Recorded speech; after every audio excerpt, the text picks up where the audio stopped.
20 பேரை காமன் மேனா எடுத்துட்டு ஏதோ ஒரு டாஸ்க் அமர்க்களம் பண்ணி இவங்களுக்கு தேவையானவங்கள தான் உள்ள அனுப்ப போறாங்க. அதுல எந்த டவுட்டும் இல்ல. தமிழ் பிக் பாஸ் எப்பயுமே இந்த ஒரு ட்ரிக் அண்ட் ஸ்ட்ராட்டஜி பண்றதுல எப்பேர்ப்பட்டவங்கன்னு நம்மளுக்கு தெரியும். விஜய் டிவி அதுல எவ்ளோ பெரிய ஆளு அப்படின்னு சொல்றபோது, கண்டிப்பா இவங்களுக்கு தேவையானவங்க காமன் மேன்ல அனுப்ப போறாங்க. 2 பேர செலக்ட் பண்ணி அப்படின்னு சொல்லும்போது, அதுல திருச்சி சாதனாலாம் வேற சொல்லிட்டுருக்காங்க. அவங்கலாம் வந்தா ஷோ எப்படி இருக்கும்னே எனக்கு தெரியல. போன சீசனே வந்து இவரு திவாகர் போட்டதாகட்டும், திவாகர் கூட வெளியில ஒரு மாரி இருந்தாலும், உள்ளுக்கு அந்த ஷோ பொறுத்தவரைக்கும் ஏதோ கொஞ்சம் கன்டென்ட் குடுத்தாரு, என்டர்டெயினா இருந்தாருன்னு வச்சுக்கோங்களேன். அது தப்பு, சரி அப்படிங்கிறது மாரி ஒரு கன்டென்ட்ன்னு ஒண்ணு வந்துச்சு. அப்புறம் அந்த சாமியார விட்டது, அரோரா அவங்களலாம் விட்டு அந்த கன்டென்ட் கிரியேட் பண்ணது அப்பல்லாம் எப்படி பார்க்கவே முடியல அப்படின்னு சொல்லும்போது, அவங்க கூட பாருவும், கமருதீனும் ஸ்ட்ரகிள் பண்ண விஷயங்கள் அப்படிங்கும்போது, நம்ம சேனல்ல பாரு, கமருதீனுக்கான விஷயங்கள் தான் நம்ம பேசியிருக்கோம். நான் 2 வருஷம் பிக் பாஸ் ரிவ்யூ பண்ணதுல, 1 வருஷம் ஜாக்லின்கான விஷயங்களும் ஸ்ட்ராங்கா பேசியிருப்பேன். போன வருஷம் பாருக்கான விஷயங்கள் பேசியிருப்பேன். பாருவ புடிச்சவங்களும் இருக்காங்க, பிடிக்காதவங்களும் இருக்காங்க. 50-50ன்னு சொல்லும்போது, பாருக்கான விஷயங்கள்னு வந்தா பிக் பாஸ் ரிவ்யூ பண்றதே வந்து ஜஸ்ட் அந்த 1 ஹார் ஷோ பார்த்துட்டு பண்ண மாட்டேன். ஜாக்லினுக்கு பண்ணும்போதும் சரி, இது ஃபாரூக் பண்ணும்போதும் சரி, 1 ஹார்ல இவங்க போடுறது இவங்களுக்கு என்ன விஜய் டிவிக்கு தேவையோ, யார ப்ரொஜெக்ட் பண்ணணுமோ, யார பெஸ்ட்டா காட்டணுமோ, ஆங்கர் யாருக்கு வந்து ஆங்கர்ன்னு சொல்லக்கூடிய ஹோஸ்ட்ன்னு சொல்லக்கூடிய விஜய் சேதுபதி யார ப்ரமோட் பண்ணணும்னு நினைக்கிறாரோ, அவங்களுக்கான ஃபோக்கஸ் தான் அந்த 1 ஹார்ல இருக்கும். பட் ஆனா லைவ் பார்த்தவங்களுக்கு தான் தெரியும். நிஜமாவே என்ன நடந்தது அப்படின்னு சொல்லும்போது, ஒவ்வொரு நாள் நான் போன வருஷம் பாரூக்கான விஷயங்கள் பேசும்போது லைவ் ஃபுல்லா நுக் அண்ட் கார்னர் பார்த்துட்டு தான் பேசியிருக்கேன்னும்போது, நம்ம சேனல்ல பாரூக்கான சப்போர்ட்டர்ஸ் அவ்ளோ பேர் இருக்காங்க. இப்ப இந்த வீடியோ பார்க்கும்போதுமே அவங்க யாரா இருந்தா கமெண்ட் பண்ணுங்க. அந்த அளவுக்கு பாருக்கான நியாயமான விஷயங்கள், பார்க்காத அந்த ஒரு பிளைண்ட் ஸ்பாட் அப்படிங்கிற விஷயங்கள்லாம் நெறைய எடுத்து நான் பேசியிருக்கேன். போன சீசன்லன்னு சொல்லும்போது, பிக் பாஸ் அப்படிங்கிற விஷயத்த 1 ஹார்ல ரிவீல் பண்றது, ஐ மீன் 1 ஹார்ல ரிவ்யூ பண்றதோ, 1 ஹார் அனலைசேஷன் பண்றது என்ன பொறுத்தவரைக்கும் பக்கா வேஸ்ட். அது சேனலுக்கான சைடா மட்டும் தான் இருக்கும். ஹோஸ்ட்டுக்கான சைடா மட்டும் தான் இருக்கும். செலிபிரிட்டிக்கான சைடா மட்டும் தான் இருக்கும். பட் ஆனா ஃபுல் அண்ட் ஃபுல் லைவ் பார்த்துட்டு பேசும்போது தான் நிஜமா நடந்திருக்க விஷயங்கள், நியாயமான ஒரு சில விஷயங்கள். அதுலயுமே லைவ் அப்படின்னு சொல்லும்போது அது ஃபுல்லா 24 ஹார்ஸ் லைவ்ல. அதுவே ஒன் டே பிஹைண்டா தான் நம்மளுக்கு வந்து காட்டுவாங்க அப்படின்னு சொல்லும்போது, அப்ப 1 ஹார்ல இன்னும் எவ்வளோ ஃபில்டர் பண்ணி காட்டுவாங்கன்னு யோசிச்சுக்கோங்க. அப்படின்னு சொல்லும்போது, இந்த சீசன் போன சீசன் மாரி ஏன்னா பாரு மேல மட்டும் தான் போன சீசன் போச்சு. பாரு இல்லன்னா கன்டென்ட்டே இல்ல அப்படிங்கிற மாரி. ஆனா பாரு அதே சமயத்துல பாசிட்டிவாவும் காட்டக்கூடாதுன்றதுல சேனல் ரொம்ப தெளிவா இருந்தாங்க. ஸோ கன்டென்ட் அவ மேல வரணும். ஆனா அந்த கன்டென்ட் வந்து ஃபுல் அண்ட் ஃபுல் நெகட்டிவா இருக்கணும். அவள தப்பா தான் ப்ரொஜெக்ட் பண்ணணும். அவளுக்கான அந்த ஒரு அ விஷயங்கள வந்து எப்படிலாம் தப்பா நரேட் பண்ண முடியுமோ, அந்த அளவுக்கு தான் ஹோஸ்ட் வந்து நரேட் பண்ணுவாரு வீக்கெண்ட்ல வந்து. உள்ள நடக்கிற விஷயங்களும் ஹோஸ்ட் குடுக்குற சப்போர்ட்ல விக்ரம் நம்ம சேனல்ல விக்ரன வக்ரன்னு தான் நம்ம பேசியே இருக்கோம். சபரி செஞ்ச விஷயங்கள்லாம் அப்படியே வெளுத்து வாங்கியிருக்கோம் நம்ம சேனல்லன்னு சொல்லும்போது. ஸோ அந்த அளவுக்கு தான் வந்து அந்த ஷோ வந்து எப்பயுமே ஒரு ஒரு பிக் பாஸ் அப்படிங்கிற விஷயம் ஒரு 4, 5 நல்ல கண்டஸ்டன்ட்ஸ் இருந்தாங்கன்னா, இல்ல கன்டென்ட் குடுக்குறவங்க இருந்தாங்கன்னா, பிளஸ் மைனஸ்க்குள்ள அது போகும். இப்போ மாயா சீசன்லலாம் பார்த்தீங்கன்னா கூட, மாயா கான்ட்ரோவர்சிக்கு ஆனாங்க, பூர்ணிமா கான்ட்ரோவர்சிக்கு ஆனாங்க, அர்ச்சனா கான்ட்ரோவர்சிக்கு ஆனாங்க, விஷ்ணு ஆனாரு. அப்புறம் சித்ரா மேம் அவங்க இன்னொருத்தர் இருந்தாரு. தினேஷ் நினைக்கிறேன். ஆனாங்க. அப்படின்னு ஒரு 4, 5 பேர் நல்லா கன்டென்ட் குடுப்பாங்க. அவங்களுக்குள்ள வரும். ஆனா போன சீசன் முழுக்க முழுக்க பாரு கமருதீன் தவிர வேற கன்டென்ட்டே இல்ல. அப்படின்னு சொல்ற இடத்துல பாரு மேல மட்டும் தான் அந்த ஷோவ தள்ளுனாங்கன்னா, இந்த சீசன் காமன் மேன் அப்படின்னு சொல்ற இடத்துல யார 2 பேர் உள்ள தள்ள போறாங்க? அந்த 2 பேர் மேல கன்டென்ட் தள்ள போறாங்களா? எப்படி ஏன்னா தெலுங்குலயுமே வந்து செலிபிரிட்டிக்கு தான் இம்பார்ட்டன்ஸ் குடுத்தாங்க. காமன் மேன்க்கான விஷயங்கள் செல்லுபடியே ஆகல. அப்படின்னு சொல்லும்போது, இங்க எப்படி பண்ண போறாங்க? அப்படின்னு அந்த காமன் மேல தான் திருச்சி சாதனா உள்ள விட போறாங்களா? அப்படிங்கிறது தெரியலன்னும்போது, அப்போ பிக் பாஸ் கண்டஸ்டன்ட்ஸ் எத்தனை பேர் வருவாங்கப்பா? மொத்தம் 21 பேர்னா, அதுல 18 பேர் ஆ 18 பேர், 19 பேர் வந்து செலிபிரிட்டியா விட்டுட்டு, இந்த 2 பேர் காமன் மேனா 21 ஆக்க போறாங்க அப்படின்னு தெரியல. அப்ப அந்த 18 பேர் யாரா இருப்பாங்கன்னா, as usual Vijay TV products தாங்க இருக்க போறாங்க.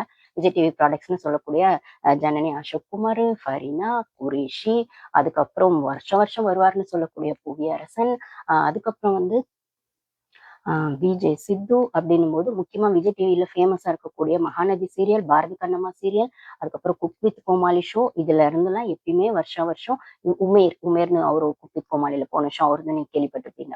UMAIR உமேர் அப்படின்னு சொல்லக்கூடிய அவரு அப்படின்னும்போது, இவங்கலாம் வருஷம் அப்புறம் விஜே சோபனா அவங்க போன வருஷமே வந்திருக்கணும். ஆனா பாரு ஆல்ரெடி விஜய் பாரு இருந்ததுனால இவங்க போடல அப்படின்னு சொல்லுவோம். அவங்க கண்டிப்பா வராங்க அப்படின்னும்போது, ஸோ விஜய் ப்ராடக்ட்ஸா தான் உள்ள போடுவாங்க அப்படின்றது எந்த டவுட்டும் இல்ல. அது எந்த அளவுக்கு யார் யாரு அப்படிங்கிறது மோஸ்ட் எக்ஸ்பெக்டட் கண்டஸ்டன்ட்ஸ். அப்புறம் இனியாவும் பேச்சும் இந்த வாட்டி இனியா அப்படிங்கிறது உங்களுக்கு யாருன்னு தெரியல. தெரியாதவங்களுக்கு சொல்றேன். தேவயானி அவங்களோடது பொண்ணு. இனியா அவங்க. அவங்க பேர் நெறையவே இந்த வாட்டி அடிபடுது. எனக்கு தெரியல. இவங்கலாம் most expected contestants, confirm contestants அப்படிங்கிறது லாஸ்ட் மினிட்ல எப்ப வேணா மாறும். ஏன்னா காமன் மேன் ஆனதுக்கு அப்புறம் தான் இவங்க பிக் பாஸோட கன்ஃபார்ம் கண்டஸ்டன்ட்ஸ் சொல்லப் போறாங்க. அதுவரைக்கும் அந்த ப்ரோமோட் மட்டும் தான் போயிட்டே இருக்க போகுது அப்படின்னு சொல்லும்போது, இதுல ஓரளவுக்கு விஷயங்கள் வந்தது பார்த்தீங்கன்னா, இனியா தேவயானி மேமோட பொண்ணு. அப்புறம் Lakshmi Priya Vijay TV products, Janani Ashok Kumar Vijay TV product, Ramar அவர் தெரியும் உங்களுக்கு ராமர். அப்புறம் ராஜ் பிரியன், தீபா, குரேஷி, டாலி இவங்களும் குக் வித் கோமாளின்னு நினைக்கிறேன்.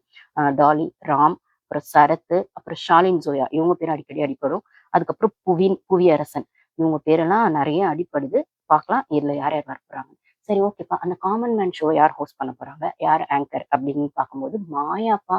மாயா பத்தி எனக்கு பெருசா என்னோட சேனல்ல எனக்கான ஒப்பீனியன் மீன் நான் வந்து அந்த சீசன் ரிவ்யூ பண்ணல. பட் ஆனா அந்த சீசன்ல என்னோட ஃபேவரட்னு விஷ்ணுவையும் அர்ச்சனாவையும் தான் நான் சொல்லுவேன் என்னோட ஃபேவரட்டா. மத்தபடி அந்த சீசன்ல மாயா பூர்ணிமா டாக்ஸிக். பூர்ணிமாவும் கூட ஒரு ஸ்டேஜ்க்கு அப்புறம் ஓகே. அந்த காசு அவங்க எடுத்துட்டு போனப்ப ரொம்ப ஜென்யூனா இருந்தாங்க உள்ள வரும்போது. ஓரளவுக்கு எல்லார் கூட மிங்கிள் ஆயிட்டு இருந்தாங்க. பட் ஆனா லாஸ்ட் வரைக்கும் அந்த டாக்ஸிக் மெயின்டைன் பண்ணது அப்படின்னது பார்த்தீங்கன்னா, என்னால மாயா தான் எனக்கு வந்து அப்படி தெரிஞ்சாங்க.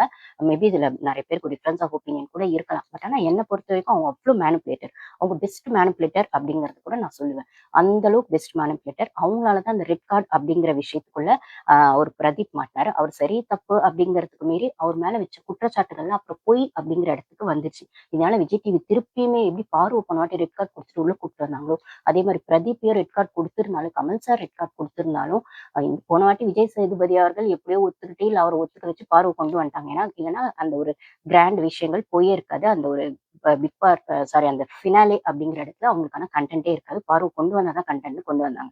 ஆனா பிரதீப் அப்படி கொண்டு வரதுக்கு கமல் சார் ஒத்துக்கல. விஜய் டிவி பேசினாங்க, கமல் சார் ஒத்துக்கலன்னா போச்சு. அது என்ன எதுவோ நம்மளுக்கு தெரியாது. பட் ஆனா அவர் மேல வைக்கக்கூடிய அந்த பாத்ரூம் குற்றச்சாட்டுகளோ, அப்புறம் அந்த ரவீனா விஷயங்கள் அப்புறம் எல்லாமே ஃபேக் அப்படின்னு தெரிஞ்சு. ஏன்னா பாத்ரூம்க்கு முதலுக்கு தாப்பாவே இல்ல அப்படின்னு சித்ரா மேமே வெளியில வந்து சொல்லிட்டாங்க. அவங்க ஐ மீன் அவங்க விசித்ரா மேம் சாரி சித்ரான்ட்டு விசித்ரா மேமே சொல்லிட்டாங்க. நிஜமாவே அந்த அந்த ஒரு ரெஸ்ட் ரூம்க்கு வந்து லாக்கே கிடையாது. நாங்க யாரோ போனா வெளியில யாரோ காவலுக்கு வச்சுட்டு தான் போவோம். லாக்கே கிடையாது அப்படிங்கிறத ஒண்ணு சொல்லிட்டாங்க. இன்னொன்னு இப்படிதான் இருக்கு பிக் பாஸ்ல. ஏன்னா நம்மளுக்கு தெரியாத பிளைண்ட் ஸ்பாட்ஸ் பிக் பாஸ்ல. இது ஒண்ணு. ஏன்னா அது கான்ட்ரோவர்சி ஆகணும்னு வச்சுதான் அதுல ரெட் கார்டு வச்சாங்க. சரி அப்புறம் ரவீனா ஒரு குற்றச்சாட்டு வச்சிருந்தாங்க பிரதீப் மேல. அப்புறம் ரவீனா விஷயங்களுமே எவ்வளவு ஃபேக்கா இருந்தது அப்படின்னு அதுக்கப்புறம் ஷோ முடிஞ்சோடனே நம்ம எல்லாம் பார்க்க முடிஞ்சது. அந்த ஷோ முடியறதுக்குள்ள ரவீனா மணியும் பிரிஞ்சு கூட போயிட்டாங்க. ஐ மீன் சொல்லும்போது அந்த அளவுக்கு வந்து அந்த ரவீனா விஷயங்களும் ஃபேக்கா தான் பேசப்பட்டதுன்னு சொல்லும்போது, ஸோ அவர் மேல வைக்கிற குற்றச்சாட்டுகளே எல்லாம் பொய் அப்படின்னு சொல்ற இடத்துல அவருக்கு ரெட் கார்டு கொடுத்து அவர் லைஃபே போயிடுச்சு அப்படின்னு. அந்த மாதிரிதான் எங்க பாரு போயிடுமோன்னு போன சீசன்ல எல்லாருமே பயந்தாங்க. பட் ஆனா பாரு வந்து டாப் லெவல்ல அவங்க இல்லைன்னா கண்டென்ட்டே இல்லைன்ற லெவல்ல பாரு ஃபார் எவர் அப்படிங்கிற இடத்துக்கு அவங்க வந்துட்டாங்க. எப்பயுமே சோசியல் மீடியால அவங்க ரொம்ப ஆக்டிவா இருக்காங்க. பாருவும் கமருதீனும் அவங்களுக்கான அந்த ஒரு ஃப்ரெண்ட்ஷிப்பையும் மெயின்டைன் பண்ணிட்டு இருக்காங்கன்னு சொல்லும்போது, இப்போ இந்த பிக் பாஸ்ல எந்த மாதிரி கண்டஸ்டன்ஸ் வருவாங்க அப்படிங்கிற மாதிரி இல்ல யார் வேணும் அப்படின்ற மாதிரி நம்ம சேனல் பார்க்குறவங்க யாரா இருந்தா கமெண்ட்ஸ்ல ஷேர் பண்ணுங்க. பழைய பிக் பாஸ்லாம் வச்சு உங்களுக்கு யார் வந்தா நல்லா இருக்கும் அப்படின்னு பாருங்க. சரி அப்ப இந்த மாயா என்னப்பா பண்றாங்க இந்த பிக் பாஸ்லன்னா அவங்க தான் காமன் மேன்கான அந்த ஒரு ப்ரோக்ராம்கான ஆங்கர். ஜட்ஜஸா இருக்கிறது யார் யாருன்னு பார்த்தீங்கன்னா, ஆரி, ராஜு, மாயா சாரி மாயா இல்ல ஓவியா. இவங்க 3 பேரும் ஜட்ஜஸா இருக்காங்க. இதுல ஆங்கரா வந்து மாயா வருவாங்க அப்படின்னு சொல்றாங்க. ஐ மீன் ஹோஸ்ட்டா. ஸோ இந்த இந்த விஷயங்கள் எப்படி நடக்கும்னு பார்த்தீங்கன்னா, சாட்டர்டே, சண்டேல 5:30க்கு ஆகும் விஜய் டிவிலயும். மத்த டேஸ்ல 9 to 9:30 இல்ல 9:30 to 10 வரும். மண்டே டு ஃப்ரைடேல அப்படின்னும்போது, கண்டிப்பா இது லைவ் இருக்க போறதில்ல காமன் மேன். வெறுமனே அந்த ஈவினிங்ல போடுற அந்த 1/2 அன் ஹவர் தான். ஏன்னா அது டாஸ்க் பேஸ் பண்ணி தான் இருக்க போகுது. ஸோ அந்த டாஸ்க்ல யார் வின் பண்றாங்களோ நெக்ஸ்ட் நெக்ஸ்ட் டாஸ்க் போய் நெக்ஸ்ட் ஆக்டிவிட்டி போய் அதுல செலக்ட் ஆகுறாங்களோ காமன் மேன் கூப்பிடுறாங்க. ஸோ இது பிக் பாஸ் மாதிரி இருக்க போறதுல ஒரு டாஸ்க் கொடுத்து அந்த டாஸ்க்ல யார் பெஸ்ட் காட்டுறாங்க அப்படின்னா. ஸோ இதுல ஜட்ஜஸா ஆரி, ராஜு, ஓவியா இருக்க போறாங்க. மாயா வந்து ஆங்கரா இருக்க போறாங்க அப்படின்ற மாதிரி ஆங்கரா ஹோஸ்டா இருக்க போறாங்க அப்படின்னு. ஸோ அந்த விஷயங்கள் அப்போ வந்து இதுக்கான ப்ரோமோவும் ரிலீஸ் ஆயிருக்கும் நீங்க பார்த்திருப்பீங்க. இதுக்கான ப்ரோமோ ரிலீஸ் ஆயிருக்கும் நீங்க பார்த்திருப்பீங்க. ஆர்யா கிட்ட வந்து வாட் யூ வாண்ட் அப்படின்னு சொல்லி இவங்க கேட்பாங்க மாயா ஆங்கர்.